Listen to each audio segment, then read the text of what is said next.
Mirror, mirror on the wall, who's the vilest one of all? That'd have to be Lord Worm, Cryptopsy's vocalist. This guy has a voice perfectly suited to death metal. It's rich, it's powerful, it's deep, and it mixes perfectly with the other instruments. Unfortunately, his lyrical themes are not all that great. In fact, they're actually a little boring and very uncreative.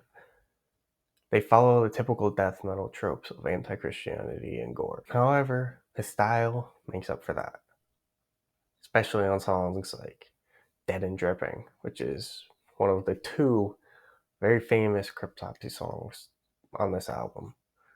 The other is Phobophile, which is pretty unique because it actually has a piano intro, and that's not a very common instrument in death metal. Lord Worm's voice is not the only brutal instrument of Cryptopsy.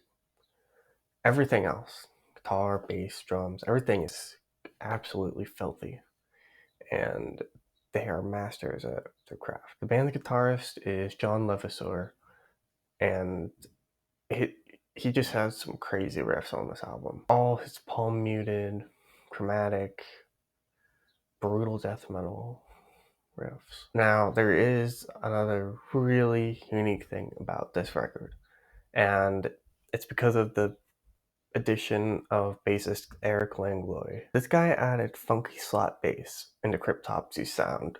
Now that is, I don't know any other band that uses a slap bass in death metal. So that gives the band a really unique style. Some instances of this great bass playing are on tracks like Benedictine Convulsions. In the chorus of this song, Eric is slapping away at his bass, fitting right into the drummer's groove, and the guitar actually pauses a bit to give him some breathing room, and it's just a total headbanging riff, you know?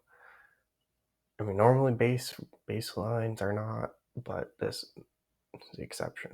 Of course, one of the coolest parts of this album, I mean, everything's really cool, but one of the most unique parts about it is the album artwork.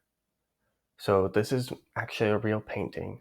It was painted by Elisabetta Serrani, who was a 17th century Italian artist. This painting is called Herodias with the head of John the Baptist.